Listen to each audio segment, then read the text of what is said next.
Hi, everybody. Welcome to Studio Bridge, our Monday night lecture series. Tonight, we're on our third night with Francis Vallejo. I can see Francis is hard at work in his little, I can see his screen up there, and he's up working on his thumbnails up there.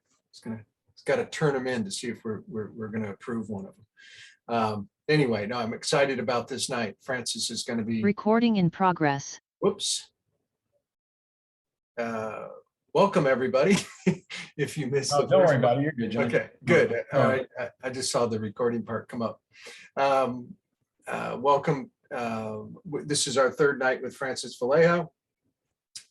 Francis is going to be doing some demonstration tonight, which excites me very much. If you missed the first couple of nights, the first night was an absolutely beautiful presentation of Francis's work and talk about how he great talk on how he developed himself in the industry, what he currently does now, talked about his teaching, talked about his skill sets. It was a great talk. The second night was really great continuation on talked a little bit about VR, talked about more about process and how he approaches. And then tonight, I think he's going to be making something for us. I think he's going to be drawing. I can see the thumbs up. So if you have not seen the first night, please go back and look. The artwork is definitely worth checking out. I've always loved this piece. I love it because it relates to a way that we draw at the Academy, and part of that information that Francis acquired from there helped him with this beautiful drawing. All of these things, I think we're going to very much relate to what Francis is doing tonight. So Francis, I'm going to let you run with this. I'm going to stop sharing and let you take over. Okay, everybody, you can hear me all right? Can hear you fine, Francis. All right, so I need to share my screen, I believe. Wait, no, I don't. I think I'm already good to go, right? Everyone. Yeah, I think you're showing us what you want to show us. Perfect. Okay. All right, everyone. Well, my name is Francis Vallejo. I think some people may or may not have seen the first two presentations, but very briefly, I create art for books and comics. So I did do a lot of talking the first 2 weeks. So I'm going to continue to talk, but this time I'm going to make some art from scratch. So I was debating on what I wanted to do today. And I had a lot of different options. And I thought something that I could start and finish would be a good thing. But I didn't want to necessarily have it be just a singular vignette. I wanted there to be some elements of design and composition that I could talk about, because I like just drawing fun things, but I debatably enjoy putting them together a little bit more. So this image is a little bit more aesthetic than conceptual or narrative. And I try to always have a strong concept or narrative when I'm doing client work, but I thought for this one, we can just have fun and draw things that would be interesting. So this was a collage that I did maybe 4 years ago after I was looking at Bob Peak artwork. And he's a big influence along with a lot of his contemporaries from that time. And it had a bit of a travel poster feel. And I actually put this collage together to prepare to do a Bob Peak-esque type image. And, life got away from me at that point, and I was never able to knock it out. So I thought it could be fun to do it this week. So as far as how I'm going to accomplish that, I'm going to do an ink piece, a little mixed media with that. I haven't fully decided if I'm going to do the color traditionally or digitally, but I'm leaning a little towards digital just because in my process, I usually combine a healthy amount of traditional with some digital tweaks. So I feel that would be pretty honest if I kind of showed how I did both of those things. So my goal is today to talk about some of the design and layout and technique elements and to get started on the final. Next week to finish the final, bring it in digital. And last week I had mentioned I would show my grayscale or my value study to color study technique. So I'll definitely get to that. So without further ado, let's get into it. So before I start an image, especially if it's for a client, I really respond well to extensive planning, to the point where sometimes I can go overboard. So it's never been an issue to be thorough. I just suppose that's part of my personality, to be thorough. So if I'm going to do an ink piece like the image I'm doing, I'm very, very confident in the drawing of the image. Of course, I can always brush up on my draftsmanship, and that'll be a lifelong process, but I think I don't need to prep it too much. If I show the sketch that I did, I put a little time on the face. And sorry for the bright light coming into the screen. I think the sun will be at an angle when I get to here that it won't be much of an issue in a bit. But anyways, you can kind of see my level of sketch. It's pretty loose, and that's about all I need, right? Because I feel that I don't want to solve everything in my sketch. I want to figure it out while I'm doing it, just to keep a little bit of vibrancy and reaction in there. The reason I say that is because what I do particularly want to plan for is the design of the picture. And I really like the act of, traditionally or digitally, taking my sketch right here, and I just did this really quick digitally, purposely very simple, and just duplicate it a bunch of times. So as a result, I have all these different options that I'm looking at, and it just depends on my mood if I want to do it digitally or traditional. And I thought today we're over in the studio, so we'll do it traditional. So if this is a full value piece where I'm designing 3 or 4 values, and you should never really go beyond that, in my opinion, I'll introduce a midtone, maybe 2 midtone markers, or if I'm digital, I'll just bring 2 gray values into the piece. And because this is particularly black and white, I want to just use black and white. So I have a black thin marker and then a thicker, more like brush tip here. And the materials don't matter so much. All I'm simply trying to do is just fill in a variety of designs on this piece. So one of the most life-changing pieces of art advice I ever got, completely honest, was at the Illustration Academy. And it was either John or Brent Watkinson that said, everything is a light on dark and dark on light. And I'm sure if you're in this program, you've heard that a million times. And it's for good reason, because it's the absolute God level note as far as designing your picture. Light on dark, dark on light. It all goes back to that. It's beautifully simple. So that's what I'm going to start to work out on these pieces. So I like to think in the most simplest way initially. So where's the focal point going to be? So I'm imagining this is a travel poster. So I'm going to say that the large female face, which I think is pretty obvious, I want that to be a focal point. So I'm going to design the piece as such. Now this character is wearing sunglasses. So I think off the bat, we're just going to fill in the sunglasses pretty dark. And when we're making these early decisions, we want to consider the rules of the picture, meaning, do we know if a character is light skin or dark skin? Is this night or daytime? Is there strong light or neutral light? Should this be happy? Should this be sad, dramatic, etc.? This piece here, like I said, I'm keeping a little bit more aesthetic and just exploratory. So I'm a little bit more loose with my specifications. But knowing those certain elements initially, like, is this piece supposed to be a night piece? We'll automatically say, well, a lot of this guy should probably be dark, right? So sometimes it's easy to spin your wheels in this step, just trying a million different combinations. But when you know what your target is, it's a little easier to hit it. Anyways, so with this piece, I want it to be a little bit more of a nighttime piece. I thought it would be fun, especially just contrast wise, to imagine that this is like a large moon here and it's a darker sky, just a vision that I had. Now I'm going to try a bunch of different value setups beyond that, but I think that's my early initial thought. So if this is a light moon or sun, just generally a a light, a literal light, we're going to want to pop out parts of the face, right? So I think it would be logical if we just say that the hair is going to be dark, because that'll be a good decision to continue to pop out this character here. Now, I'm already wondering, do I want any dark black shapes in this face? Will that be beneficial to me? So in a future one, I'll probably explore that. But let's say that this is a nighttime piece. And I forgot that I wanted some like rolling clouds here on the bottom.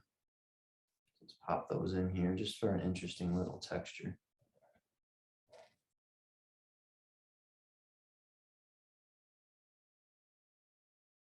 And there's different ways you can do this. Do I always do it right before and have my exact value plan? Not always. Kind of just depends how I'm feeling, or the intensity of the art direction and the approval process.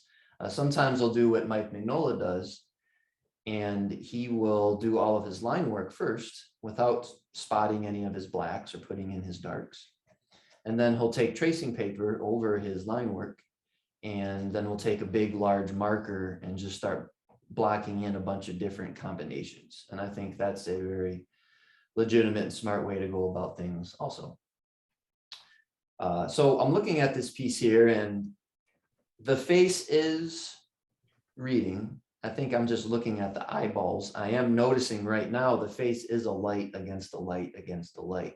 So with that said, because the sunglasses are really dark and all the light around the face exists there, the sunglasses are really popping. So that's a good thing. And I think just generally the pattern around here is a good thing. But I'm noting that there could be a version where this face pops out a little bit more. So I can maybe make this a collar here, and then maybe drop in this collar here. I think she's wearing some sort of really, I don't know, surfer sort of situation. So then we have this face of this character, this person down here. Maybe we have another dark hair set up. Now I think in my reference, there's decent shadow shapes on this head. So I'm going to play with dropping in those shadow shapes. It might look good, as well as, since you can't see as much facial detail on this character, you'll focus more on the female character, which could be a desirable thing to drop in. Francis, I'm going to jump in, and what I've taken away from this so far, which is one of the first thing I explain in my foundations class, is the difference between a 2-value and a 3-value thumbnail. Mm-hmm. 2-value thumbnails don't have that much information. They're terrific for the division of the space and getting, shape design right, but legibility of the actual picture and the picture making aspect, a 3-value thumbnail has so much more information. If you have line, and you just said it beautifully, between the moon, the shape of behind her head, the face itself, and the ground below, and even the tree at this point, they're all the same. Right. And so it doesn't offer that much information. Going through and associating a value to each of your shapes to get this value structure done has so much more to do with the legibility of the picture than the line work does. So it's how we see things, and value is a better describer of shape than line. So the impact that you're creating gives the art director and yourself a much more conclusive explanation of what your picture is actually going to be. I agree. And when I teach value in a composition class, we start with just black and white, just to, what I hope emphasizes a thing is either a light or a dark, and they understand notan in the design there, and how actually super hard it is because you don't have that third value. Then when we go into the third value, the world just explodes, because that just pushes the shape even further and the separation even further. And then the fourth value is like, oh my gosh, this is almost too much power. And I think the compartmentalization of how a 2-value versus 3-value versus 4-value, in my opinion, pictorial setup works and the puzzle solving amidst each of those value structures works is really important for, I think, for an artist. And I see a lot of issues at this stage where someone just starts adding values, 2, 3, 4, 5, 6, gradients, soft edges, etc. And sometimes the picture just starts falling apart because there's no limitations. But I think by giving yourself those limitations, in this case, I'm just doing 2, I think that pushes you to design more and see the simple relationships. So, and everything I'm saying, John basically taught me. So hopefully I'm doing it justice. So absolutely. Like I said before, this face isn't particularly separating from anything. Now, if I brought in a gray and filled it in, all of a sudden this face would be a mid against all these other shapes, and that would pop out even more. And I'm thinking to myself, when I do get to the final color, if I go to that stage, that could be an opportunity to add a value there. Now, this is worth a conversation because some artists will work purely in very graphic black and white like this, and they don't give themselves that third value, and they have to figure out how to make successful pictures. Other times, the artist will, especially if you work in comics, will just work like this and then hand that off to a colorist, and the colorist fills in the other tones. So, you know, there's a lot of ways that this could work in the process. So let me just keep on going here though. What I'm noticing here is that we talked about this face wasn't necessarily popping out. So let's try to make it pop. Let's make it a little more dark. And even though my reference here has pretty flat lighting, there's a bit of light coming from this angle. I'm going to just invent some lighting because you can never be a slave to your reference. You have to own that reference. It can't own you, right? So I'm going to imagine, let's see,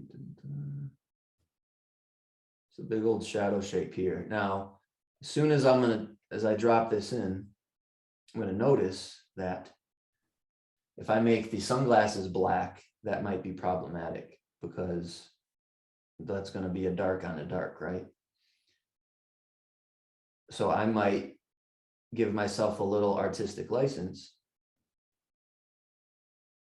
and make the sunglasses graphically white, which is the opposite. Something you might be thinking to yourself, well, sunglasses are a black thing, but not in my picture, you know. And I think there might sometimes be a worry that that won't be believable, but that's okay. You know, I'm aware that that could be a challenge, and if it isn't believable and doesn't work, then I can just go back. But at this stage, I think it's a blue sky type of situation, meaning shouldn't try to limit yourself or outthink yourself too much because no one's really going to see these. So you can start making some of those decisions. So we'll drop in some light here.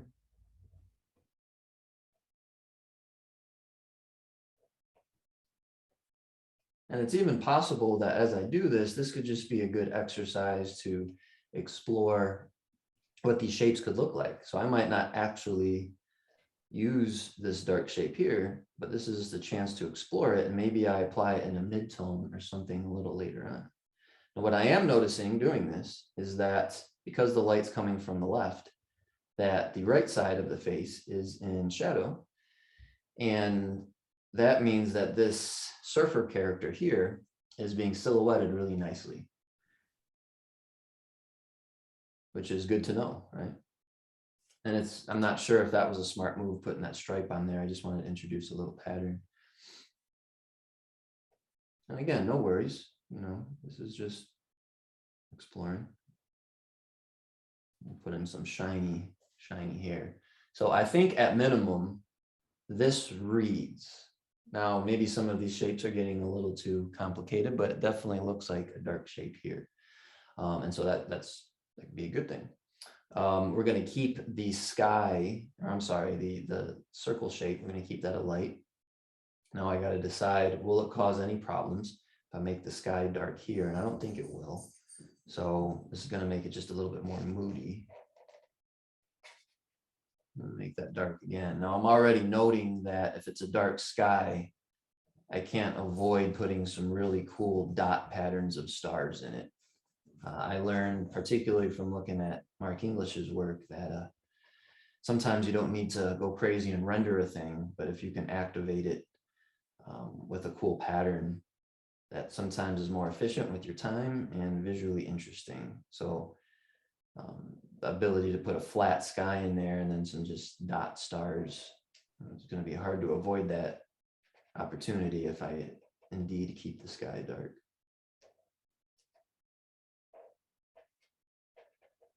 So that's interesting. Now, note these leaves right here contrast nicely with the sky, but then this one that's overlapping it here isn't.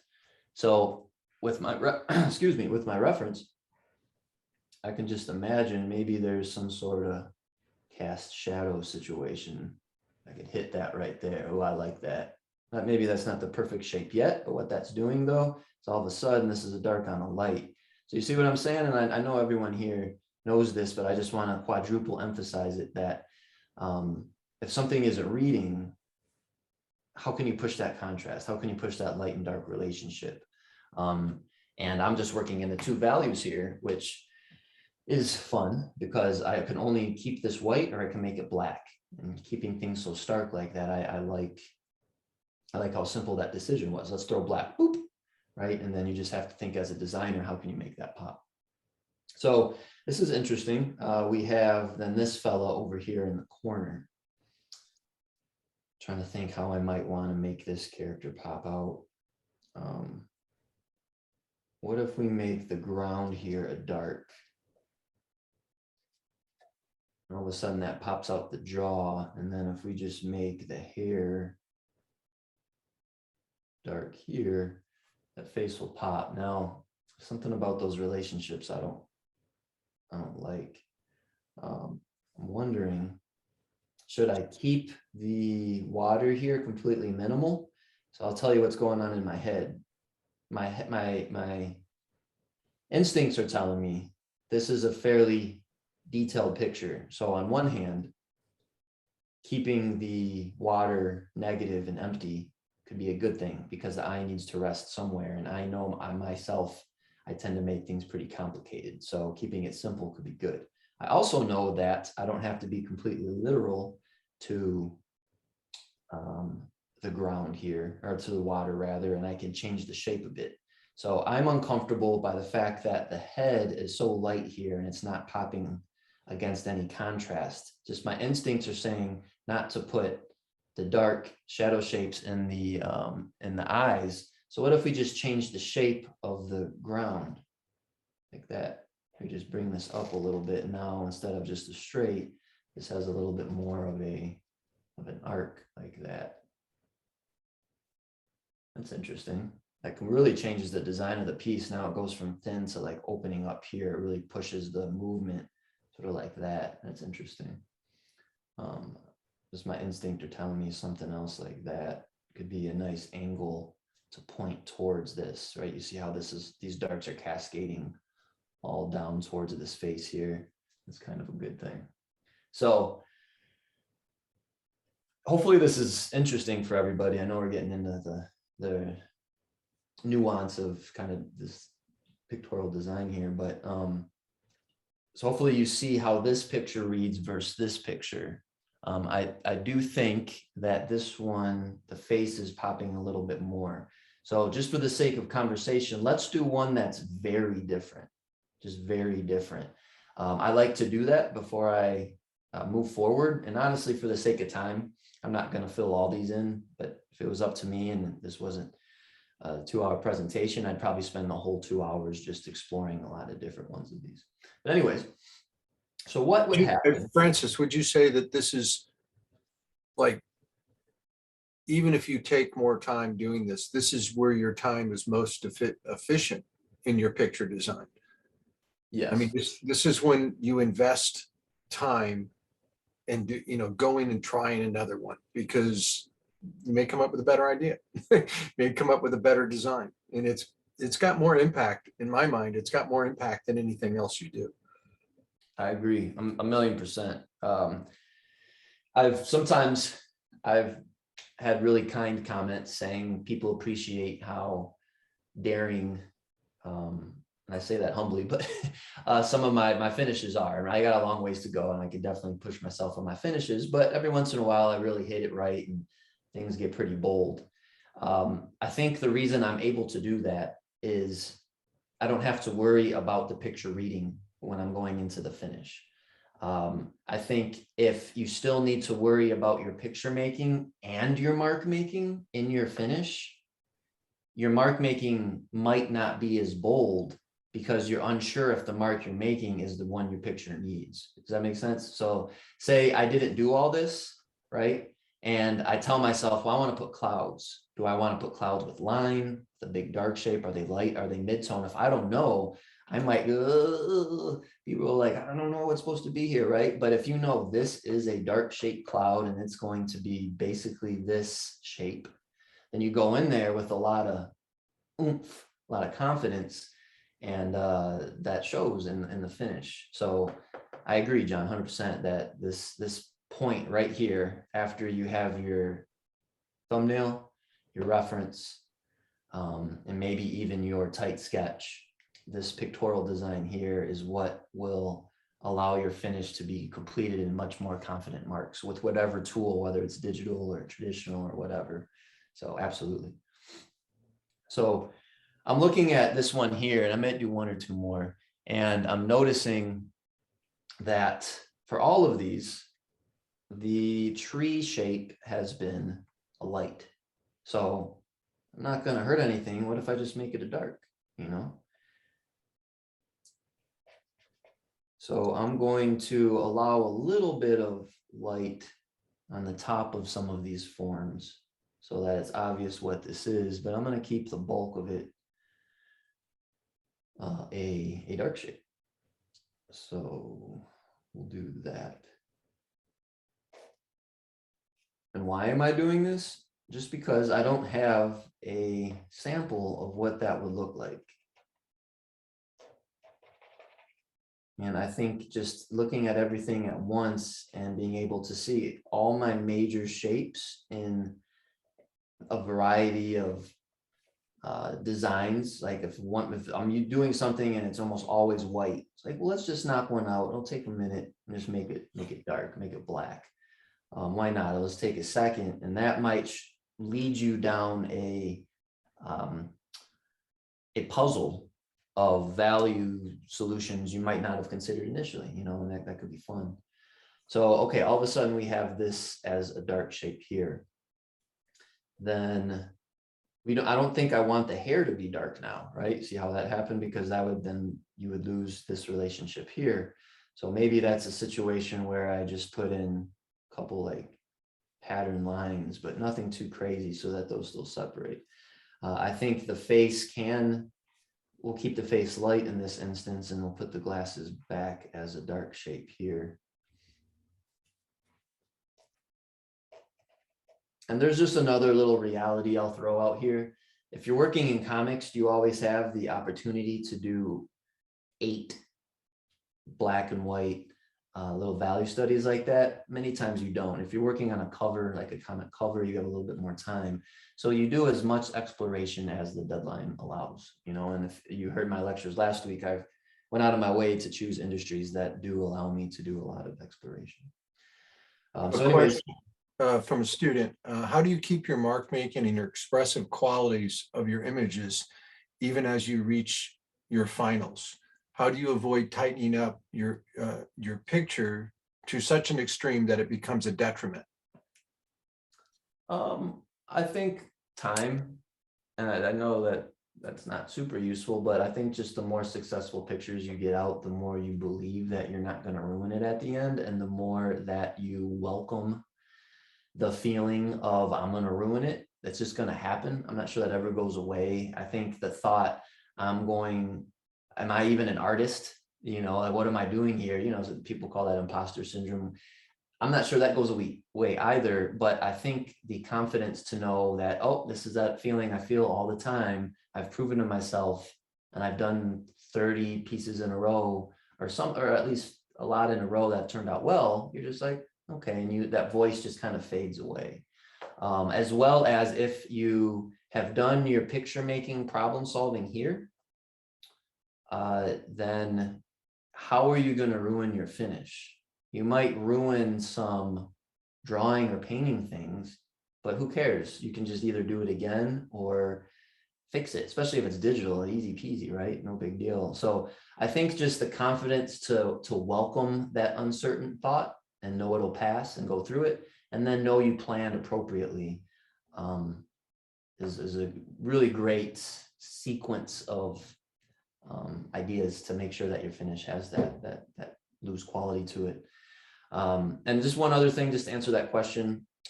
Sometimes a piece is so loose, I'm like, oh, this has to tighten up for a finish. But it's just because my workspace is messy. I got paper all over the place and my hands are dirty. And I mean, you can see this is my table here is covered in paint. So everything seems messy. But if you take that piece and you scan it in and you have it you put a border on it and it's in Photoshop, it's going to look great. It's going to look really clean. So I also just know that that looseness that I try to emphasize on the end is actually not too loose. Many times I tighten up anyway. So I just want to push for that looseness. So hopefully that answers the question. I didn't drone on too long. No, it's a good answer. So yeah, so we have this one here. Now this is definitely very different. Now this being a dark shape is interesting. So now we have this movement that goes from this tree to the glasses. And then I made the decision to almost completely silhouette this character here on the bottom. That's a pretty fun decision, I think. And I'm wondering that maybe actually we invert the swimsuit on this character, because I have the opposite of that here, where I made the character's swimsuit black, but then that meant their skin was white on white of the face. That still reads, and a third value could help that, but just black and white, look how much that pops. That's excellent. It's black against that. And if we just want to show that the character is not just a black lump, then we can just invert and put some white lines or shapes for whatever the swimsuit might be. So that's, that's kind of fun. I'm wondering how we can pop this face out here. And I'm debating, do I want to put dark hair? Do I want to put a dark sort of brown plane here? My head's telling me maybe a little brown plane. That, I don't know, that might have changed the rhythm up a little bit, but we'll just try it.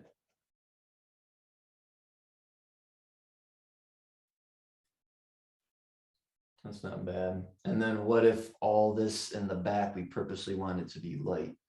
And if, to John's point earlier, without the gray tone, I can actually just scrub in a gray tone on that just to see how that might look. I'm gonna look for my pencil case here. Usually I have a marker, but I don't know where that's at right now.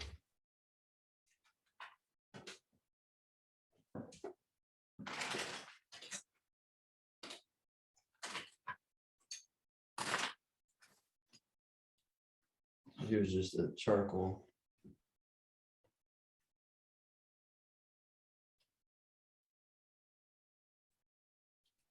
See, this is going to be too dark, but we'll get the idea across.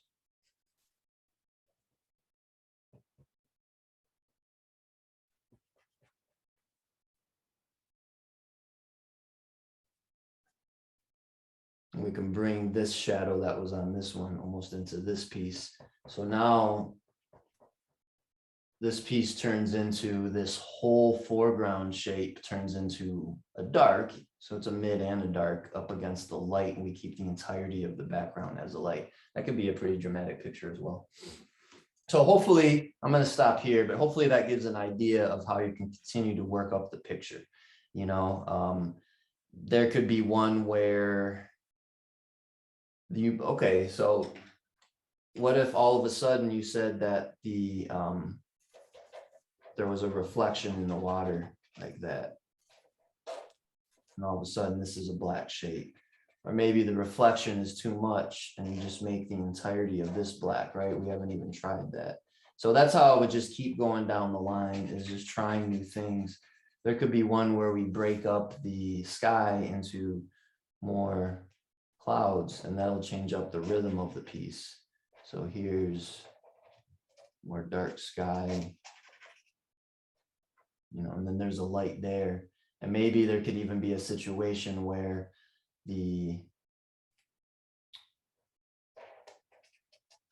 some like dark clouds or something going over the moon. We're doing something like that. All of a sudden that's changing up things and making the sky a lot more epic. You see what I'm saying? So I love this. This is one of my favorite stages, a lot of pictorial opportunities here. I think what I'm going to do though, and this doesn't happen too much, but just the pattern of the lights and darks in this first one. I hardly go with my first one, but there's some things I like here. I'm going to go with this. Now, I'm very aware that certain things aren't popping a ton, like this character from this face, in this case, face from the background. So I'm going to anticipate that when I add my third tone, which I'm probably going to do digitally, that I'm going to have to use that third tone as a tool to make sure my various shapes read. And I'm thinking now that I look at this, that I probably just want to keep it monochromatic. So I'll just bring either like an orange. I mean, I think orange would be a pretty handsome color to bring in, or a yellow or something. So it'll just be black, white, and then that third tone. So yeah, so that's where I'm at with this stage. Hopefully that was useful, everybody. So I was thinking before I get into working on the finish, there was a little experiment I could do. So in the chat, let me know if you would be interested in me showing you how the different inking tools create different results. For instance, the reason I like ink is that you can have a parallel pen like this. And when I use a parallel pen, I naturally ink a little different versus a brush like this is going to give me a different type of drawing versus a nib like this will give me another drawing. And I'm even playing with things like using a bamboo, like a bamboo nib, which is really wacky, or use a stick. George Pratt would have us do that. Anyways, Do you think in doing that with your sketches, it really helps you translate that energy into the finishes? Yeah, I do. And is that your purpose of doing that? Well, I don't necessarily do that before I go into every finish, but I guess the point I'm making is that watching students and some of my own challenges and keeping the fire burning and motivation. Sometimes people use the same tools, and myself get locked into the same tools so much that we start to react a little less because we can expect the marks. And by changing the drawing or mark making tool, just simply changing it, I think is going to shift the finish a bit, and you're going to have to react differently. It's like, well, what in basketball, if you're always dribbling with your right hand, what if you open up and start dribbling with your left hand? You got all sorts of different moves you can do. And that's how I feel that using the different drawing tools can change your results. And sometimes artists at the beginning of the career can get really locked in just 2 or 3 mediums, and that's good, and you want to master the mediums, but I found a lot of benefit in changing up the tools and staying fresh in different marks. So would it be useful for y'all just to quickly show how each of these can change, like maybe a little quick portrait drawing? Yeah, we're getting several yeses here, so I think that would be a handy thing. We will do that. I don't want to spend too long because I want to get in the finish, but this is one of the reasons I like ink. Okay, so what I'm going to do is I'm just going to use the reference of the face, and this will, as a secondary effect, allow me to practice the face a little bit. So this is the reference here, and I'm going to start with a parallel pen. If you like ink and you haven't used a parallel pen before, I very much encourage it. It's designed for calligraphy, so you can get stuff like that. But if you start tilting it on its side and you start touching it like that, the ink isn't very good, which is good for artists because you can get some sweet smudges, right? And just the amount of lines you can get by going like that, into that, into that, into that, you can get these really sharp angular type lines, which are fun. And I find, at least in my work, by using this tool, it tends to make my work feel a little bit more heavy metal. That's the best analogy I can give. It just feels a little more heavy. You're not going to use this to ink a kid's book, probably. If you want something that's a little more guttural and a little bit more, honestly, sharp feeling, it's almost like you're inking with the razor blade. So that's why I like to use that. So I'll just give it a shot. I think it does well with, this is a good tool to take away control and allow you to push yourself to be a little bit more wonky. I like to do figure drawing with this, especially if I'm at a stage where maybe I'm feeling a little burnout and getting a lot of the same type drawings. I just did a whole bunch of figure drawings with this the other day, actually. And I know Jeffrey Allen Love, friend of the Academy in this group here, he's done quite a few drawings with it. I know Ed Kinsella has also. I'm not sure who started that trend, but it's a good one. I think Sterling might argue that a little bit. Did Sterling bring it in? I think Sterling was the first one to introduce that. Okay, I believe it. They all do a beautiful job with it, though. So you see these marks here. These aren't, I didn't plan this mark in my head. There's a lot of reaction that's happening here.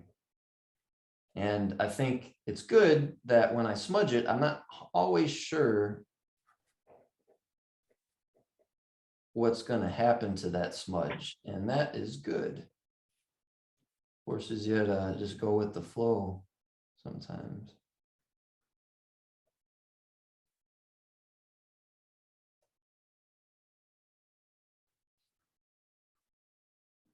See, I'm getting too precious. If we're going to do this fast, I need to pick up the pace here.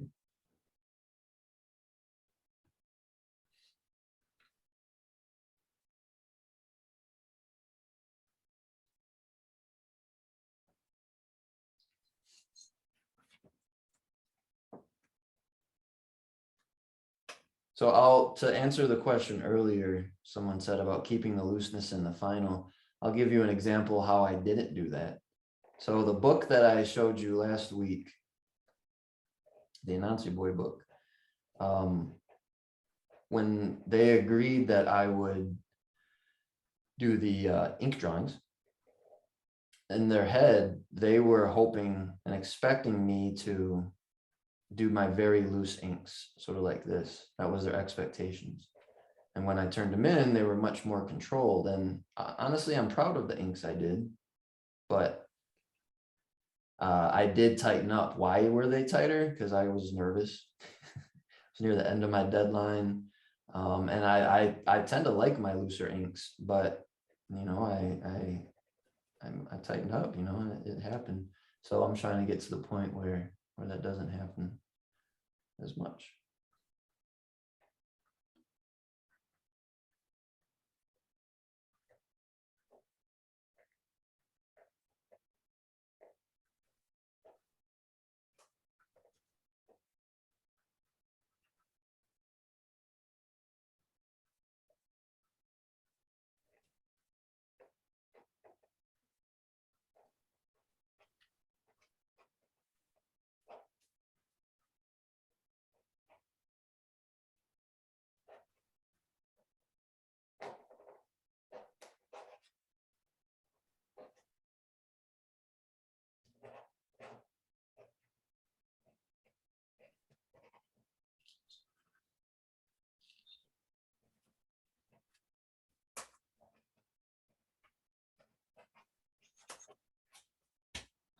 It's an okay drawing, but you see the effect, right? That's what I'm hoping to communicate. This is very unique to this tool. So conversely, if I was to use looking for my cat, if I was to use a brush, things are going to shift quite a bit. Now, you can even get into the nuance of the type of brushes that you use. Because I had a buddy recently get me this one. It's a Muji, M-U-J-I. This is an awesome brush pen. It's very good. I think it's my new favorite brush pen. And then you can use an actual brush. both of them are going to give a certain effect. Now, just this drawing is going to dramatically change just by using a different tool.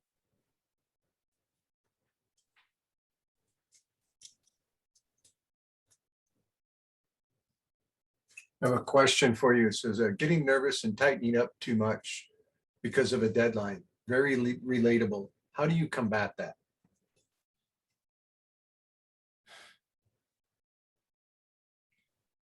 It's hard. I'm not sure I have a direct answer, but there's been an idea that I've been exploring recently. And it has to do a little with the comment I made about being Nazi boys and not wanting to mess it up, and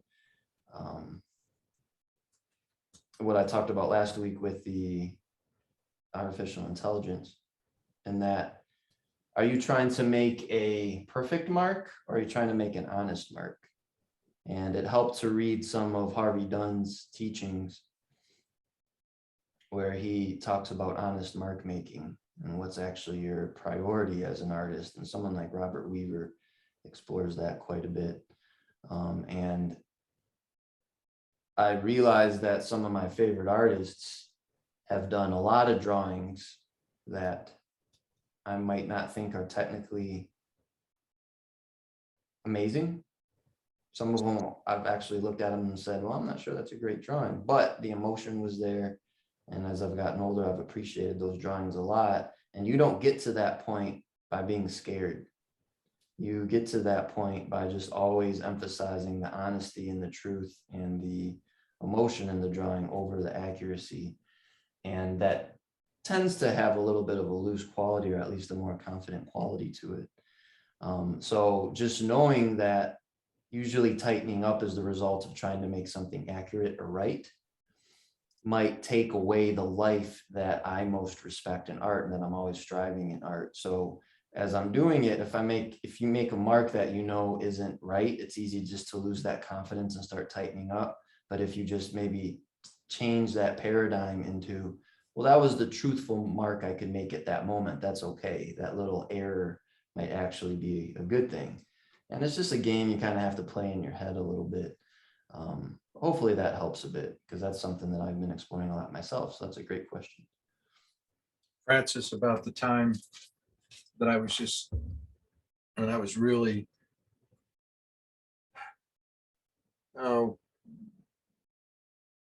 really kind of making it as an illustrator, just thought my work was getting to the right place and starting to have some success. My father was kind of going the opposite way, and he was trying to explore more as an artist. He was trying to reinvent himself again and really pushing the boundaries of his capabilities. And I was just trying to learn the opposite.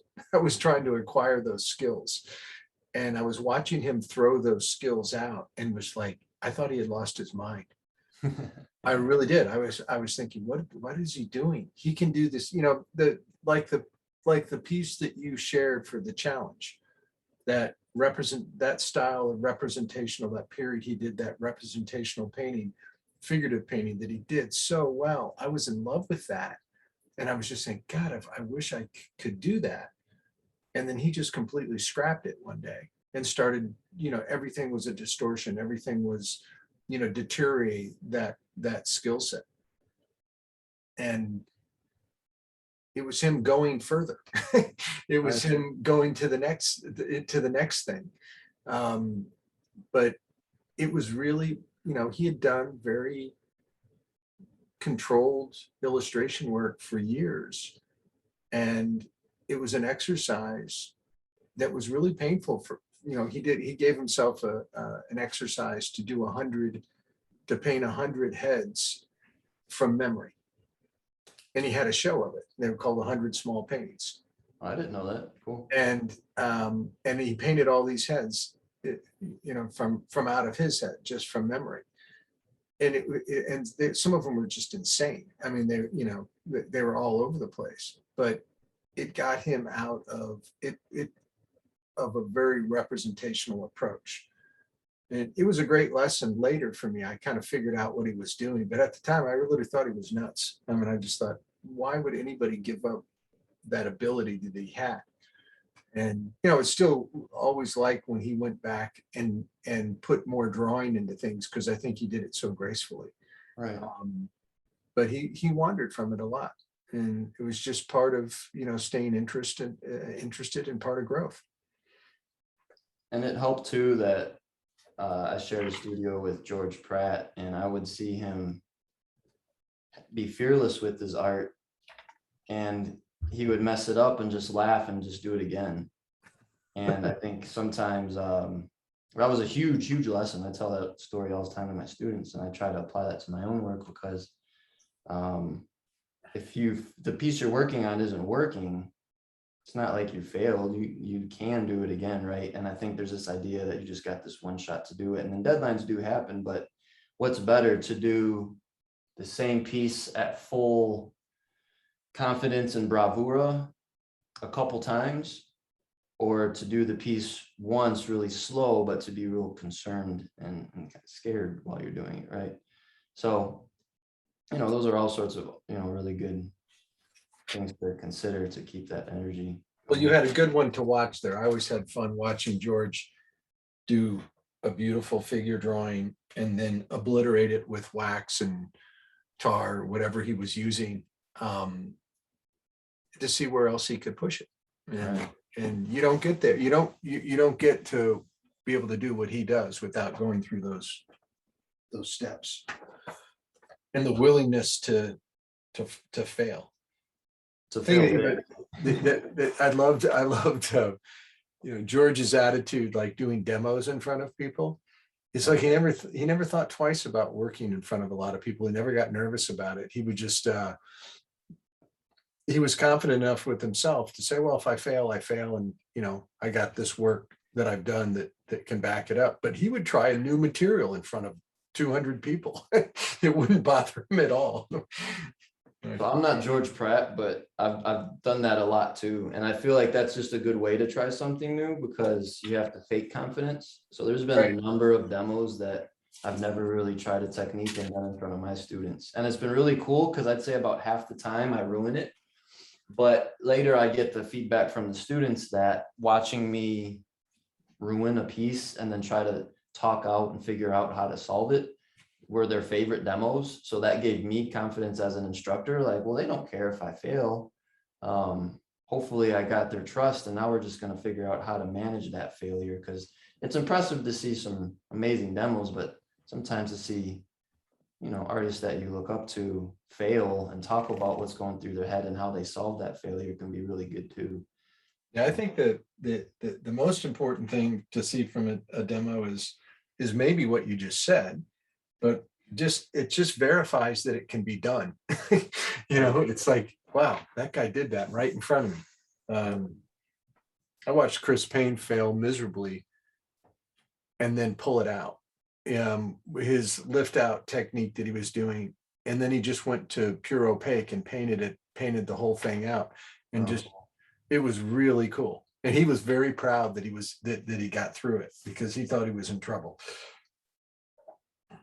I've been there. I mean, some of these little sketches I'm doing are very mediocre, but hopefully it's at least getting the idea across of just how the different tools change things up a little bit. And I find that brush, I tend to make things a little bit more animated unless I feather it. When I feather it, it gets a little bit more realistic. So when I say feather, I mean going from thick to thin and kind of pulling the line like that. But when I use a nib or the other guy, the first thing that I used, I tend to find that goes a little bit more realistic and a little bit more expressive.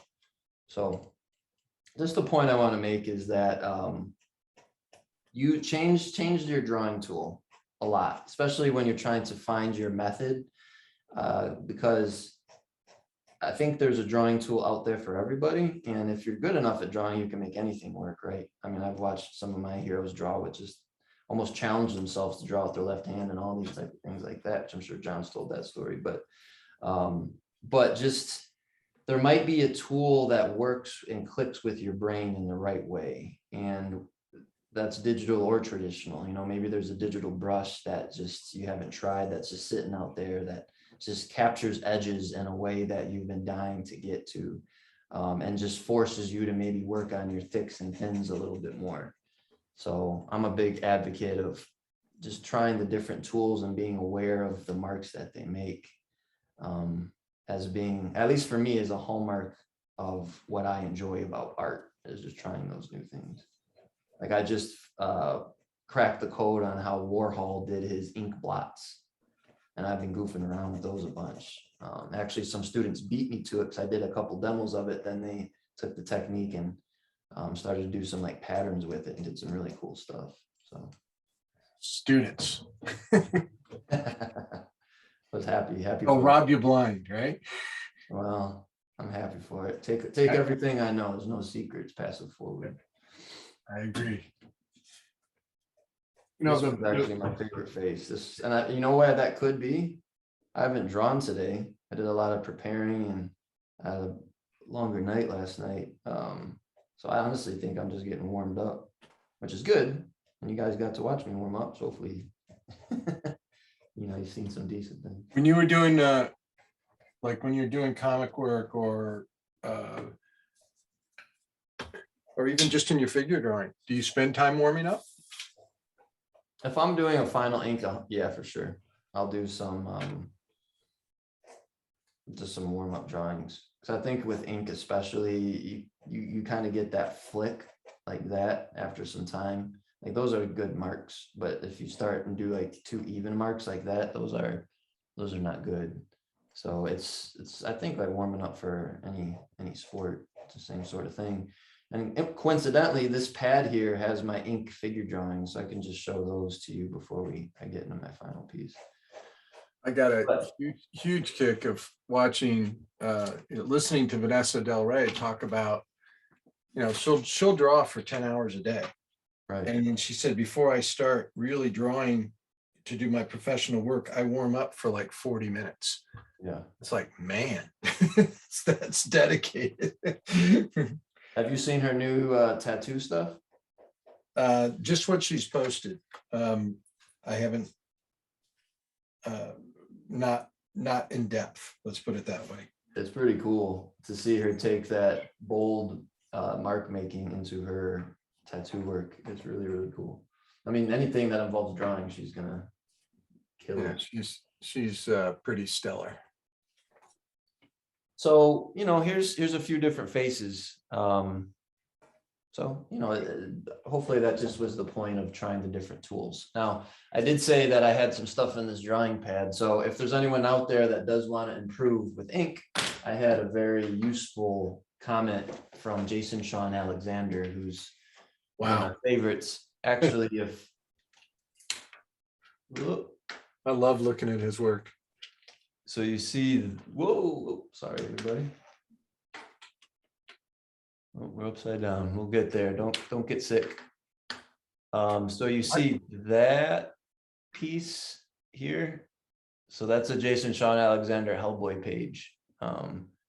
I got that in art school and he sold it for way too cheap, and I ate beans and rice for about 3 weeks to pay for it. But I was a big fan of his work in school, and I'm like, well, how do I get better at ink? And he says, well, just draw with ink. And he's like, all the time. So I started to bring my ink tools into figure classes, and that did help. So if you want to see what that looks like. Well, if it were any more expensive, Francis, you might have starved to death. So it was worth it, though. It was worth it. Now my parents might not have agreed at the time, but so these are just, I think, 2-minute gestures, maybe 1 minute, 2 minutes. I really like that one. Just the way that the line was dancing on the page. I was really pleased about that one there. Some elements in this one, I was trying to be very less literal with the marks, and some are more successful than others, right? This is what happens when you take the parallel pen and then put a little water on it. Starts to bleed in a really cool way. This was doing like the Brad Holland, sort of hatchy type deal there. And then these ones, and this, I missed a question, Francis. It kind of relates to this. Do you have a favorite size of parallel pen? the green one, good question. Yeah, I Yeah. use the green one. I don't know what size that is, but they're universally color coded. Like they have I think an orange one and like a blue one, but I always use the green one. Do you use pilot black cartridges, or do you syringe fill empty cartridges with I've another heard about pen? the syringe. I haven't done that, but I just use the pilot ones that come with it, just because I like that the ink isn't good and I like how it bleeds and smudges. I could probably syringe a better ink into it that'd be more waterproof, but I like that it's not the best ink. There you go. So it was funny, our model didn't show this past Saturday, so we drew each other. So someone put like a hood on, and, I thought that one turned out kind of okay. Then the model finally showed up, so I was getting some drawings there, and that one was starting to get fun. That was just with this guy, that one that I drew with brush pen, was able to get some pretty fun marks. Got one more. This one got away from me. I think I got a little too heavy-handed, but there were some moments that I liked on it. And this pose was like a little 20 minutes or something. And I'm just trying to improve on my, like the feathering marks in the image. But I definitely recommend going to a figure class or just drawing from some poses online with ink. It'll just build up the confidence quite a bit. And you can just try a lot of things with it. Go on sketchbook, etc. I'm about to go on that Alaska adventure, and I'm going to use mostly ink, just because it's really efficient. Okay, so final piece. So let's see. Check out the time here. How we doing? We're at 8 o'clock. Okay. So I'm thinking to myself, which tool I want to use here. I think I might use a combination, honestly. So I'll start with the nib, and in the reference, the leaves here, this is like an old like Audubon drawing or something. I want to make them a lot more visceral. But since I'm working from this value study here, I don't want too many lines. Maybe I can have some more mark making at the top, and then they turn into a negative shape here. I got to be careful, but I might want to use something a little bit more angular here.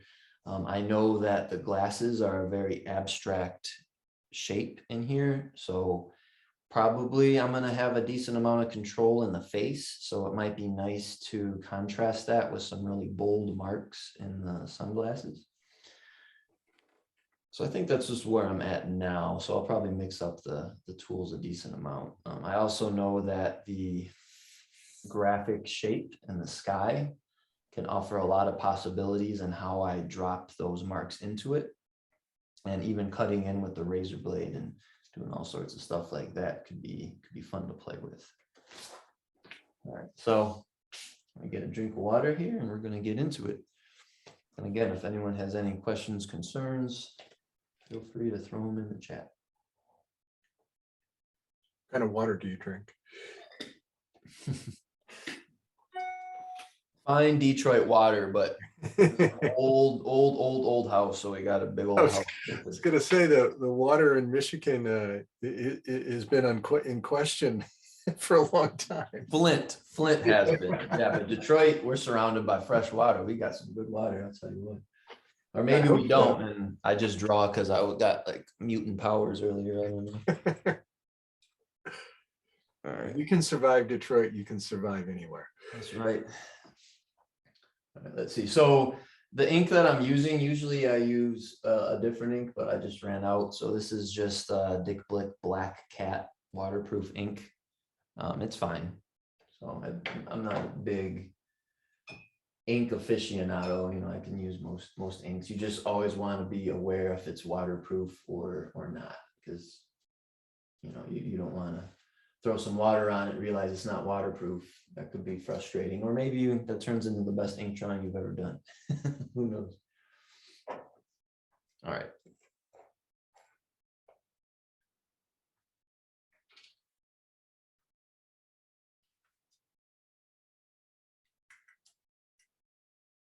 One more thing, I need a scrap piece of paper. I was talking to someone I went to school with, Dennis Brown, and we were saying if we can get our ink drawings to look like the blotting paper or our signature that we write on receipts, because we're not thinking when we're making those marks, and those have some of the most lively marks out of all the marks that we make, then we would be very happy.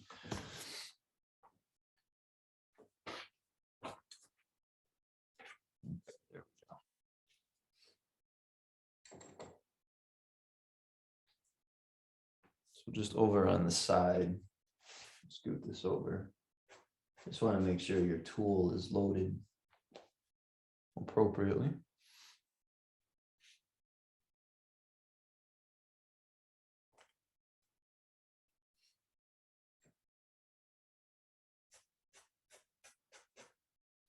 So I think I'm going to do the hair with a brush. So I'm just going to leave that alone. Probably even the eyebrows would be appropriate to do with a brush.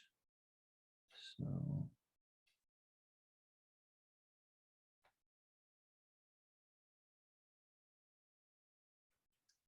And you probably heard this suggestion before, but drawing more with your arm or your body is going to give you better lines than just drawing with your wrist, especially if you're trying to be fluid with your lines.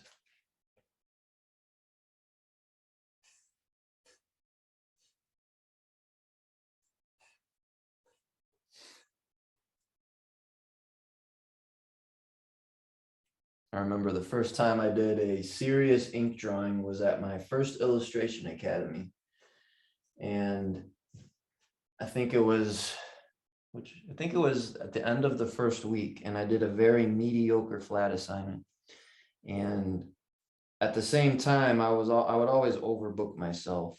I was a pretty ambitious guy, I guess. And I was part of a gallery show at Pixar, which was an honor. So I did an oil painting piece for Dice Satsumi, who was running the exhibition. It was a fundraiser. And it turned out okay. I mean, I was a junior in art school, so I had a lot of successes and a lot of failures, and that one turned out very okay. And I'm like, man, I can't turn in an okay piece for this. So I remember it was like 11 at night, and one of my best buds, Dustin Day Arnault, was in front of me at the academy working on his piece, and he was taking a break and doing some ink drawing with a brush. I remember thinking to myself, why are you using a brush? That's for painting. I was very ignorant, even though I grew up on comics. I spent all this time in art school now, and I hadn't looked at comics in a while. He's like, no, man, you gotta try it out. You gotta ink with the brush. It gives real fluid marks. So I remember saying, well, I mean, I have this piece that turned out okay, which was the oil painting. Why don't I just do a new one, same composition, same piece, but with ink, with a brush, because I really like what Dustin's doing. So I remember I had a magical night, and it was going really well, but to make it through the night, because I did an all-nighter, which I try to avoid those nowadays. But I had a Monster Energy drink, and I remember about an hour into it, I drank it way too fast. I don't drink Monster Energy drinks anymore, but I did at the time. And I remember my lines were starting to get shaky because my hand was vibrating. But that was the very first time that I inked with the brush, and I haven't looked back since. Or at least just the idea of inking with tools that give really unique lines, because a lot of my students, when they take my mixed media class, inking is a big part of it. We spend a month on inking, and I asked them, like, well, what's your background with inking tools? And for most of them, and myself included, it was just with a micron. So however you get there, if you want to ink, try all the different options, but just don't do it in an all-nighter with, shaking from an energy drink. That might not be as ideal.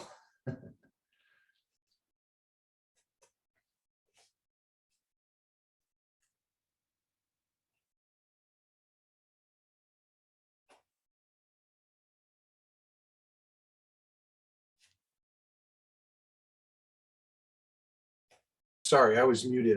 The last thing I said that you didn't hear was how much, what a great talent Dice Tsunumi is. Yeah. Brilliant artist. And then Bill Cobb asked the question is, have you seen the ink work of David Hughes? I don't think I have. You stumped me. I haven't been stumped in a while. I need to see That's it. hard to do. I have to see it. Hard to stump Francis. Bill, is it more expressionistic or is it a little more classical comic style?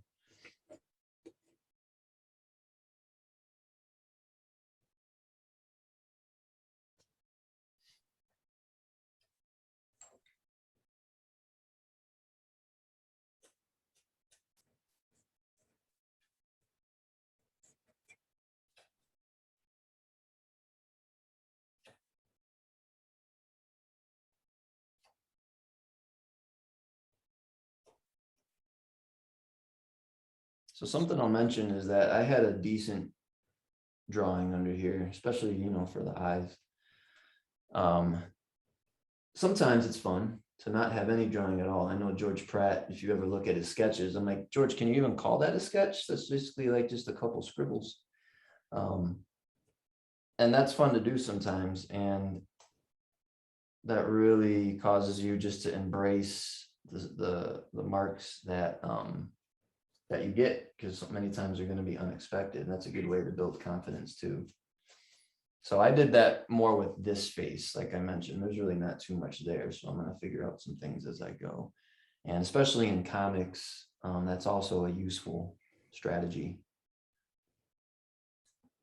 because you just got to get the speed. And if you can just speed things up and go right into inks, if you're the artist that's inking them, that could be a good thing. I got a question here for you. I have a bit of a natural shake to my hands and energetic lines. Do you have any tips on how to best work with it? Look at John Cuneo. Versus, yeah, absolutely. Yeah, perfect example. Yeah, I would just go with it, right? That's your truth. That's what you got. And I think that could turn into one of your greatest assets. I don't have a shake, so this is how I draw. If you do have a natural shake, then that's what you got. And that might turn into the most interesting part of your line work. And John Cuneo, I think it's Cuneo. Basically, when he's inking, his line is kind of like that. But just imagine that line really good. And it's really confusing because I'm watching him draw. I'm like, that's exactly the opposite way that I draw. But it's beautiful and has a sense of humor, and it's fantastic. You just said it. There's very few people that are as funny as he is with his editorial, but there's even fewer that can draw funny. Right. And his line, everything about the way he draws is funny. I mean, it has a really humorous quality to it. It does. A great drawer. Absolutely. So yeah, definitely embrace it. I don't know if I told you this about showing my father when my father was convalescing in the hospital. This was about a year before he passed away, and he was just bored. We'd play cards, we'd talk, try to do anything to entertain him. And I just started going through, I opened up my Instagram and started going through people, and I go, Dad, do you know this guy? And he goes, yeah, I've seen some of his work before. And he got stuck on John's Instagram feed for like an hour. and just, I couldn't get my phone back. He was laughing so hard. I Great. just absolutely fell in love with his work. I met John about a year after he passed, and I told him that story, and he laughed and he said, "That's about the time your father started following me." And he said, I sent him a message and questioned him if it was actually him. He said he was just a monster fan, but it was really interesting. John walked up to me at the Society of Illustrators and introduced himself to me, stuck his hand out for me to shake his hand, and he said, "Hi, and as soon as he said, "Hi, I said, "You're John Cuneo." Yeah. And he goes, "That happens to me a lot." And I said, "You look exactly like your drawings." Yeah, He does. he does. Yeah. No, I had the pleasure of hearing him. And pleasure meaning, I'm not sure if everyone had a pleasant experience, but hearing him get a award at the Society of Illustrators, and his award acceptance speeches were just as colorful as his drawings were, and it was amazing. It did not disappoint. I can only imagine. Yeah.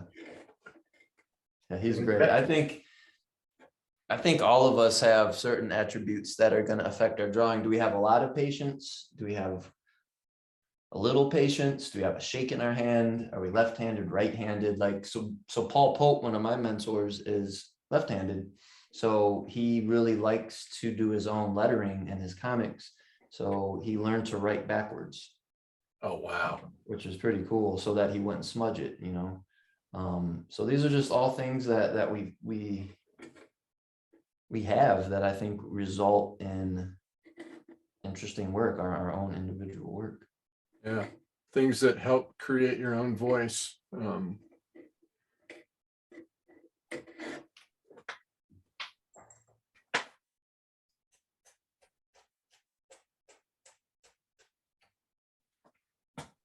This is turning out pretty good. I think the fact that I got competent eyeballs in the focal point is always a good start. If those didn't turn out, then that would have been kind of tricky.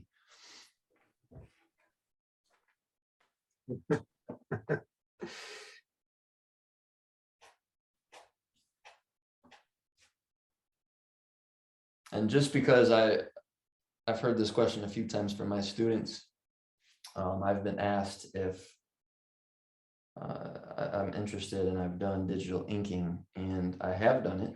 I showed you some of it last week for my Anansi Boy book, and I'm not sure I like it. It was very practical. I was so behind the 8 ball that I just took every single way to speed things up a bit. But I like a lot of different types of marks, but my favorite is traditional ink tools on paper. If I had to pick, absolutely, I think that hasn't changed in the last 15 years. And just something about like this little splotch, that was an accident. That little splotch was an accident there. And I'm sure there's going to be a bunch of other little accidents. And I really like those because I think that gives the work some honesty, you know, that we've talked about a bunch. And just the feeling of just that contact of the thin to thick on the paper is so satisfying. I have something I want to say about both books, but you have to be, number one, you have to be really proud of them. And you pulled off one of the harder tricks. And I know, listening to the amount of time you took on the last, the time that you took on them and the extra time, the effort you put into it. There's no clunkers in there. I mean, you can be proud of the whole IP, and that's not always the case. And that's one of the things that, in fact, I had this talk with Sterling a lot when he did his Lincoln book. He said that he was so proud. He felt like he did a lot of pictures, and he felt like, yeah, there were some that were better than others, but there wasn't anything that embarrassed him or felt like it deteriorated the job. And that's a hard thing to pull off in doing a lot of images. So you should be really proud of those. Thanks, John. There's one or two that were a little rough, but I think they do the job. And if we're talking about folio books, I encourage everyone that likes publishing to maybe check out Dave McKean's new folio book. I think it only costs $1,200. Sure, it's in all of our budgets, but it's a beautiful book. I think he said he got commissioned for something like 20 illustrations and he did 120, something like that. Oh my gosh. But they're fantastic. And it's humbling because the work is very impressive, but he showed how he did it in the video, and most of them are just pencil drawings and then flat digital color. But just the amount of marks you can get with a humble pencil is spectacular. Well, that's always amazed me, like to look at the Society of Illustrators or Spectrum and to go through and look at the whole books, and you see that collective group of work.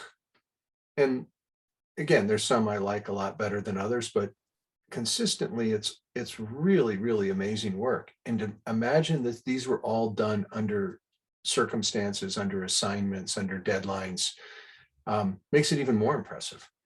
Absolutely. And it's pretty, you know, the quality of the illustrators in general, you know, that are award-winning illustrators that are being seen in the industry is extremely high. Oh yeah.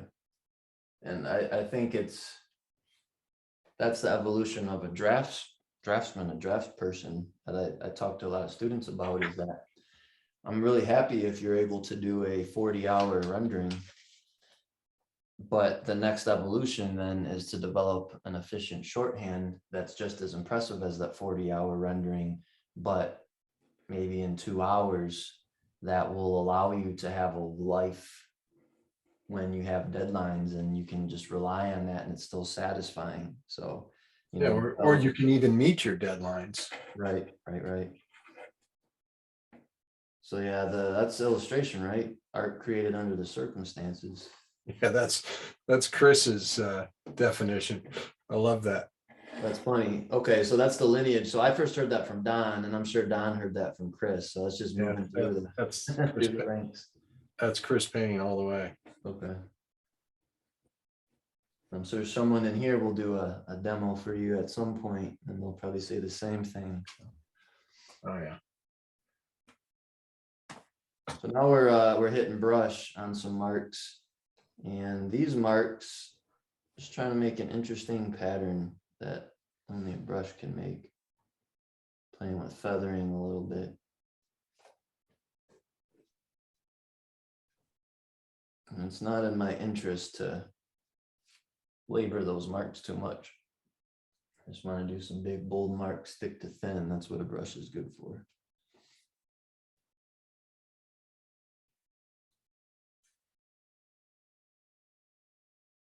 That one right there. It's the mark of the day. That's the one. Everything's built around that. Yeah, just look like a tool we hold in our hands can go to a hairline mark into that. That's why I like this stuff. That's pretty satisfying.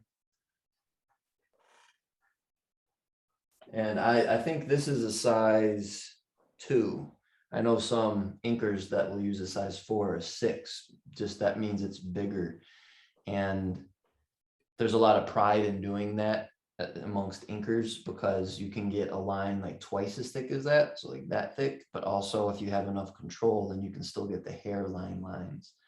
I usually use like a 2, and that works for me, but I have a lot of respect for someone that could control a 4 or 6 and do most of the piece with that, because that's just next level control and some pretty good stuff.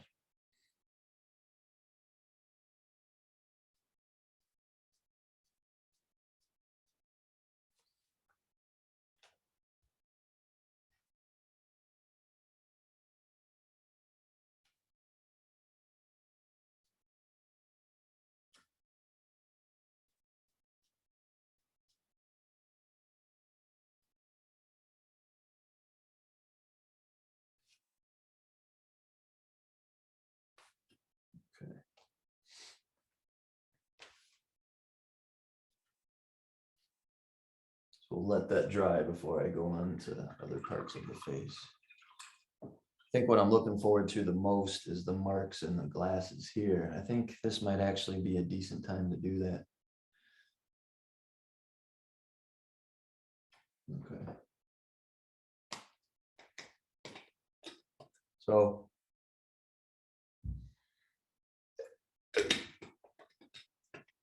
let's be honest, there's one element of my working process that I don't have going on here, and that would be music. And I'm pretty serious when I say that. I feel, I mentioned mark making a lot, right?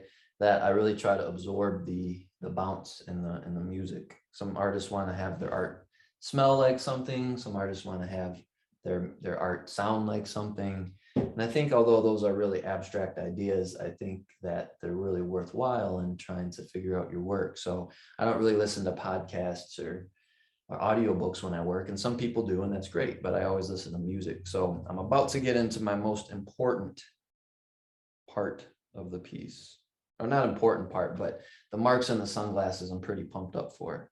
So I'm going to put on a little tune while I make those marks. And this isn't going to get flagged for copyright, is it? This stays internal.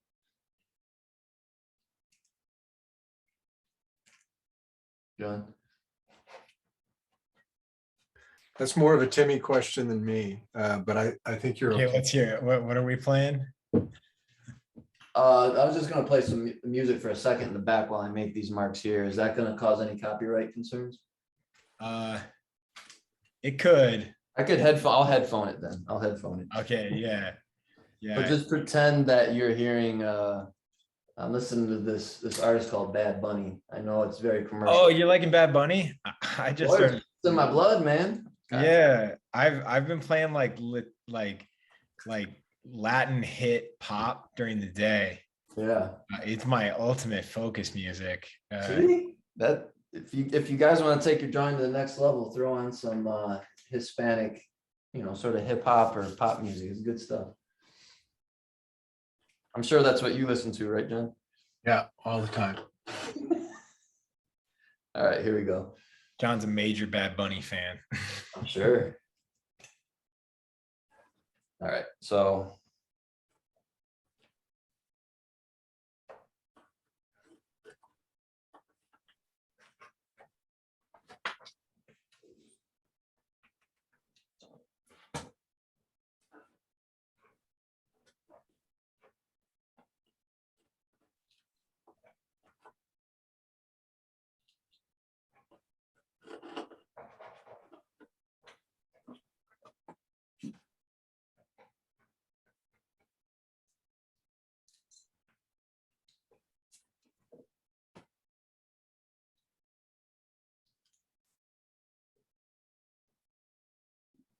Francis, when you listen to music while you're working, do you try to stay away from music that has like a pretty like lyrical narrative to it, or can that be distracting, or does that not bother you at all? thumbnailing, when I have to really think, that's distracting for sure. I'll listen to instrumental stuff, but when I'm doing the finish, I've done most of my thinking already, and it's just reaction. Yeah.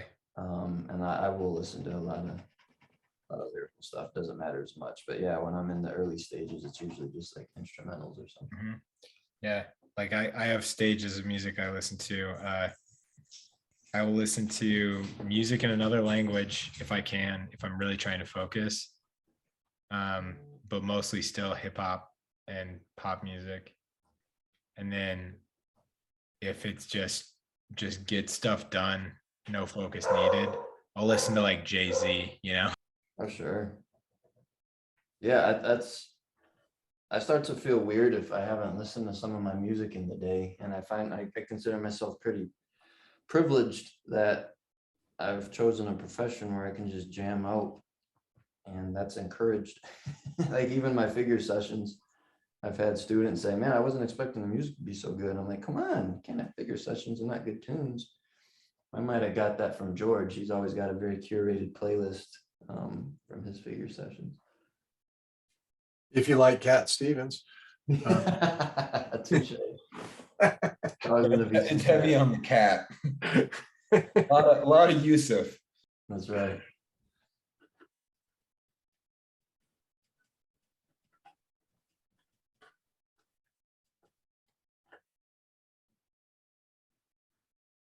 I'm happy with this one. I brought some of those sharp marks. I feel like some of the sharper marks could have worked over here, but I'm not worried about it. I think it's still doing the job.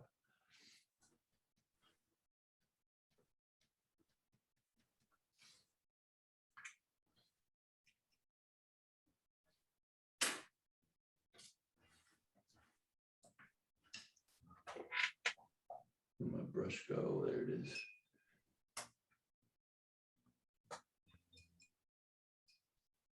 Have you ever inked with a palette knife? I've inked with a razor blade, but not with a palette knife. That's very interesting. Have you done that? It's a student that's asking now. That's a good question. I think I might have to. I did the inside cover to my Jazz Day book with a razor blade, just because I was trying to get that really wobbly line.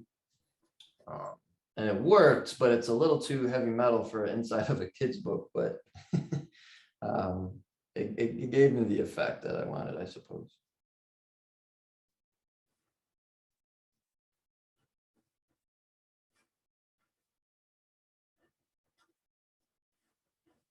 Something that I've also been inking with and liking a lot is getting a used up brush pen. For instance, like these Faber-Castells. It's not really showing the name too well, but you've seen these ones before. Just because when they get really dry, they get these dry brushy marks. And instead of getting frustrated, which I was for years, I started noticing you could get really beautiful feather marks. And I was starting to bring them into figure drawing. And then I was watching a Steve Houston video one day, and he was drawing with a dried out marker, and he said those are his favorite. I'm like, what? Right on. So I kept on doing it. And I have got some drawings I feel pretty good about with those. Steve draws pretty well. Yeah, he's not bad. Yeah, he's one of the best. We have a original of his when he visited our college in our department, and it's spectacular. Oh, cool. That was, I think, a year and a half before I got there. So everyone's always referencing the legendary Steve Houston presentation, and I was not there. So hopefully we can get him back at some point.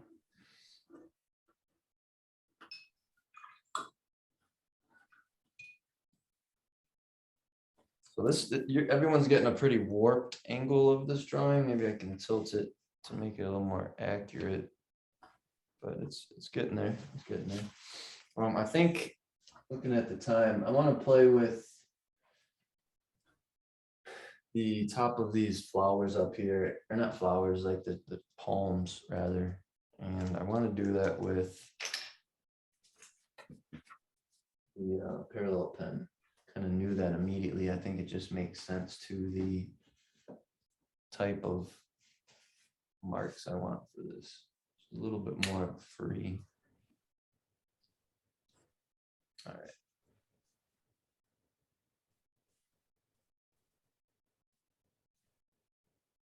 So what I have to be careful of is not overdoing these marks, because I have it as a light shape. So I'm going to taper the amount of the marks here downwards. Now, fortunately, you can always put white down. So if I overdo it, I can just hit it with some white, but see if I can avoid that. Not that it's a bad thing, but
And another friend of your program, John, is Bill Sienkiewicz, and watching him ink is a very useful way to sort of inspire looseness. I think he might be one of the most fearless artists I've ever seen work.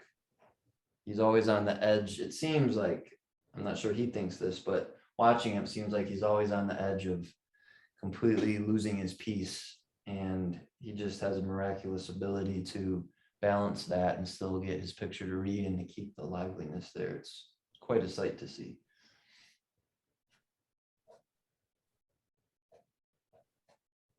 Bill's pretty amazing.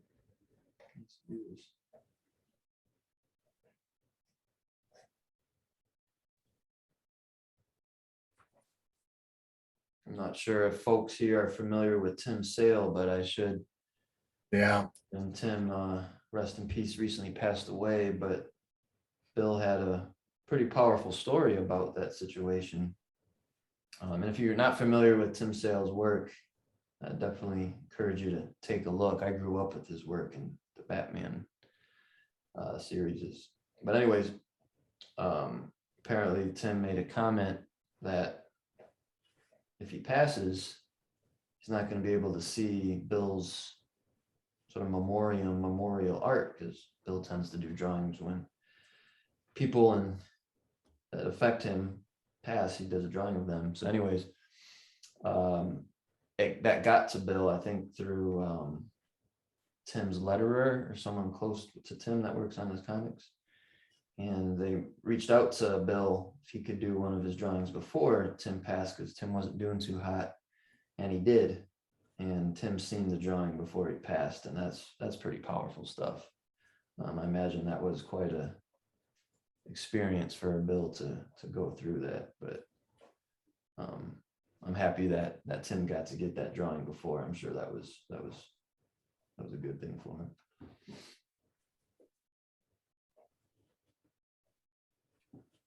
So there's some bananas.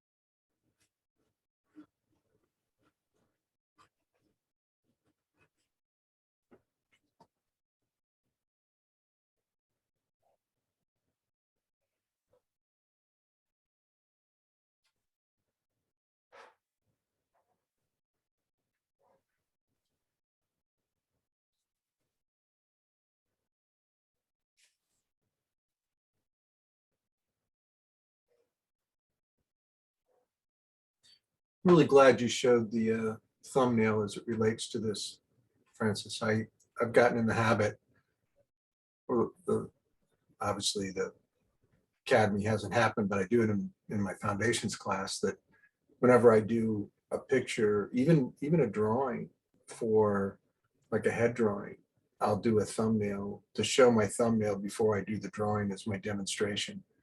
And we always see these beautiful things that artists that we follow do, and we don't, and a lot of times we don't see the preparation work that went into it.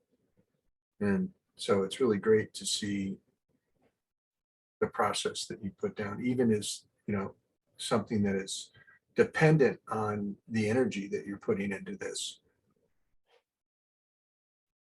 I'm happy to. That was a big moment in my teaching journey, that my figure classes were resulting in a lot of impressive rendering, but the way that the picture sat in the composition on their page maybe wasn't as considered too much. It was very gray. And I remember the experience I had again at the academy, where I was turning out some decently rendered pieces, and Sterling came up to me almost like a sensei and said, "You're ready to start composing on the page." And in my head, I'm like, I thought I was, Sterling, but I obviously wasn't. And he's like, you got to consider just, imagine there's always a box around your piece, and how your environment relates to your figures, and, all that type of stuff. And I was very, very pleased in some of my figure classes that after requiring it for most of the semester, there was just some open figure drawing, and shed a little happy art tear, teacher tear, when I seen students on their own go into a long pose and work out a quick little 2 or 3 value thumb before they started, because they found it to be beneficial. I'm like, oh, that's that's it right there. But it is, and I think that's just another step to always thinking as a picture maker and not just as a drawer and a painter, right? So Yeah. definitely, I always got a kick out of people's reaction to their, you got a 20-minute pose we're doing in with the model, and we'd hit okay, start, and everybody just race and start drawing. And my dad would sit there for a couple minutes and just look at the figure. right? and then he'd be done before everybody too. But he was thinking about he was really thinking about the composition of how it worked out. And even if he was organizing it in his head, what was interesting about that pose and what he wanted to focus on. Gary Kelly did the same thing, just like I was always really blown away by drawing next to Gary. And, of course he drew well, but the difference was like when you got done and you looked at your piece and you turn, you look at Gary's, he's designed the whole page. Yeah. Well, that's complete good pressure composition. when the best figure artists are just sitting there thinking about it. It's like, well, okay, maybe that should be something that I do. And everyone else starts to consider those things too. Yeah, Sienkiewicz was great at it too. I mean, he would really contemplate and really think about composing the page and the interest that he got from his figure drawings. It's like the drawing part was nice, but the design of the page was more powerful. I agree. And I think the pictorial ability of someone, or picture making ability of someone like Heindel, on how you could use the abstract shapes and the value grouping and just all the picture making tools to take a scene into such a almost experimental way of displaying the image. And a lot of artists have done it, but Heindel always stood out for the way he did it with the figure, along with your father. That was very, very impactful. And I think as a teacher of figure, trying to communicate what's going on in their head when they're making some of those decisions, and how to show how that's like, why that's an exciting thing to spend your time trying to accomplish. And it's just I think it's just such a joy in trying to interpret versus copy. They're always interpreting, what can I add to the scene? The scene exists, so what can I do to make it, my drawing, worthwhile and existing? And I'm not sure that's what they were thinking, but that's kind of how I've interpreted it a little bit. And that's helped me to always say, well, if that thing's black in the world, maybe it could be white in my drawing. What would happen then? And that type of thought process is always pretty fun. Well, it's where they place their importance, and put their energies. That's what's always blown me away. Yeah. So I like my drawings of these leaves better than this face now.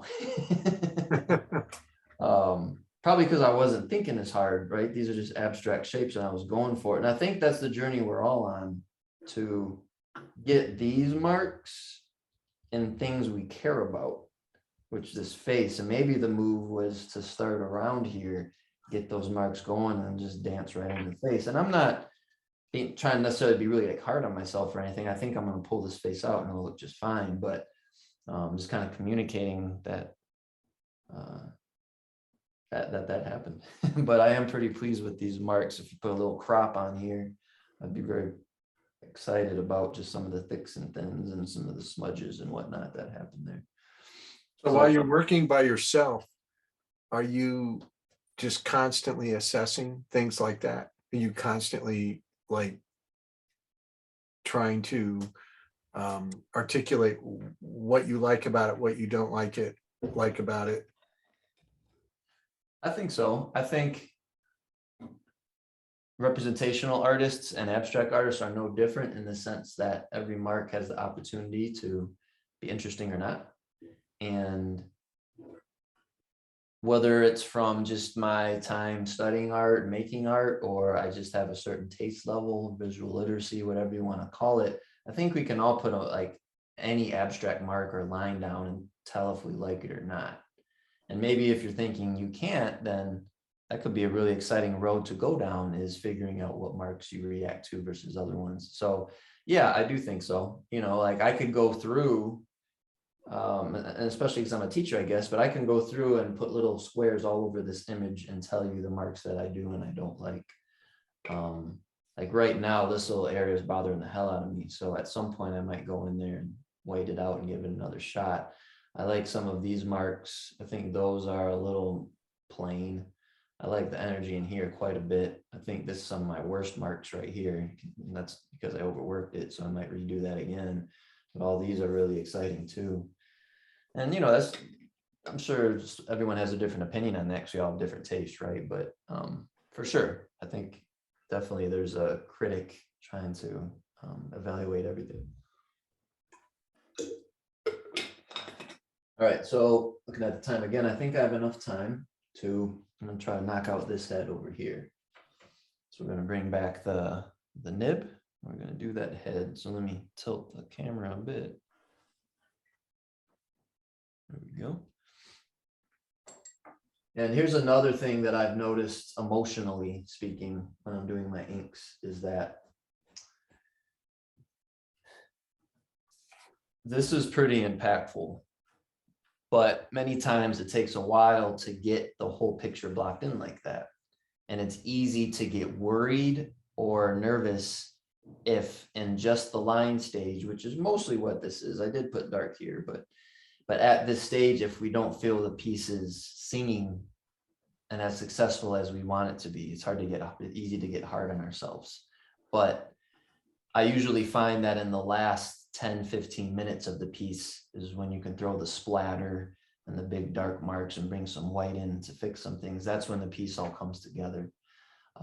So if I was working on this piece maybe 10 years ago, I might be panicking more than I am now. But some of the things I'm not into as much, I do think I'll be able to maybe even make my favorite parts near the end. So it's just that, I guess, foresight after doing stuff for a bit that you're able to kind of have a little more grace with yourself if there's some things that you don't like. Okay, so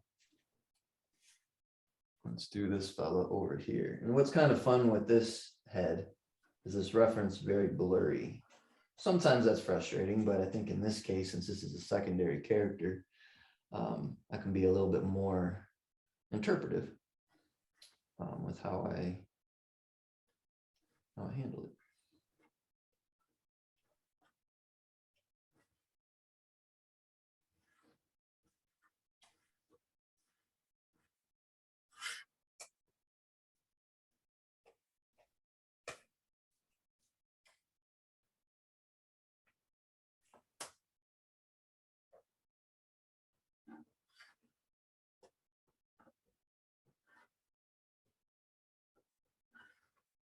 That was an Austin Briggs eye. I seen him one time do an eye just like that. Simplest mark, basically like an upside down L, and I've stole it ever since. I loved it. I think it looked, especially on a certain male character, like squinty heroic eyes or whatever. It looks so cool. And I'm not sure if he's done that all the time, but at least a drawing that I had seen him do, I thought it was pretty fun.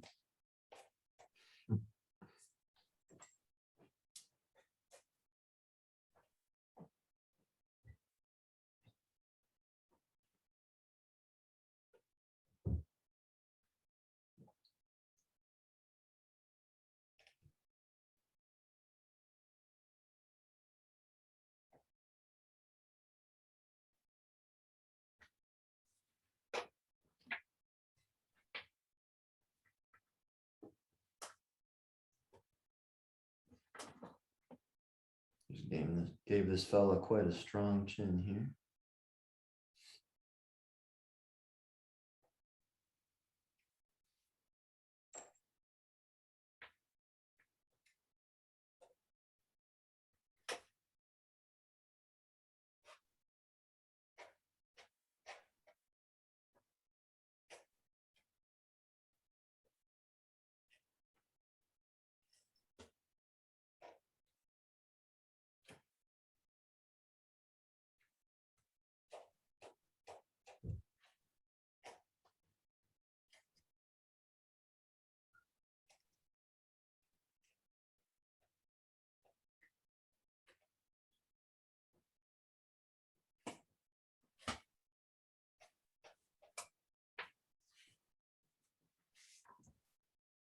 I'm into that. Yeah, I think that works. And once I go throw in the shadow tones on that, I think it'll keep going in the right direction.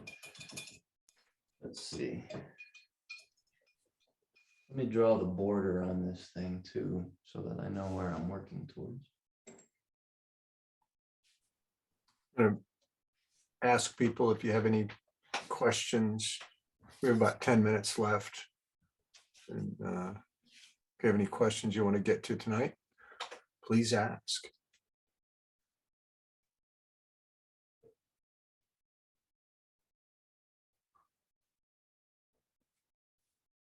And I'll mention something too, as people think of things, that when I was in art school, everything was exciting.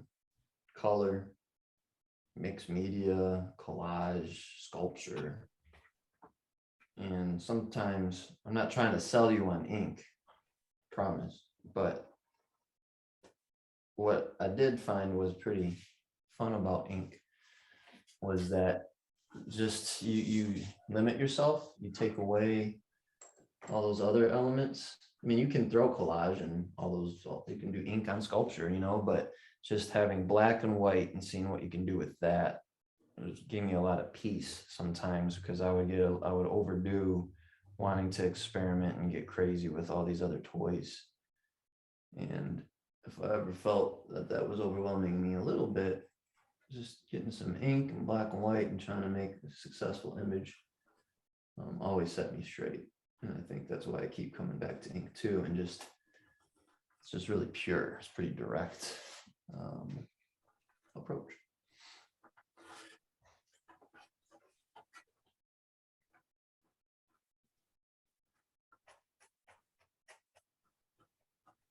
Actually, this is a good question to ask you, John. I'm looking at Brad Holland's inks.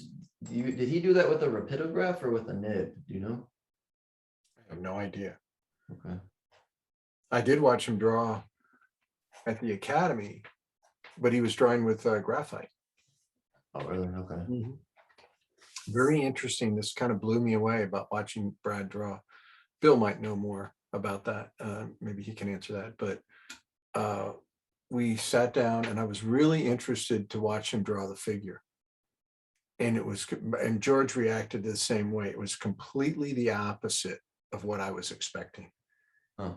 We did 6 20-minute poses that night. And he drew the first pose and he stayed on the first pose the whole night. Huh. Wow. He worked on the drawing and he just meticulously worked on the figure for the whole 3-hour session. How was the drawing? Was it pretty great? Yeah, it really was. I mean, he brought his sketchbook. He worked in this like 17-inch tall sketchbook, Huh. a hardbound sketchbook, beautiful book. And he wanted every page to be, really magnificent. Right. And he worked on this drawing the whole time. Was it in his very crosshatch style? No, it was actually it was a graphite rendering.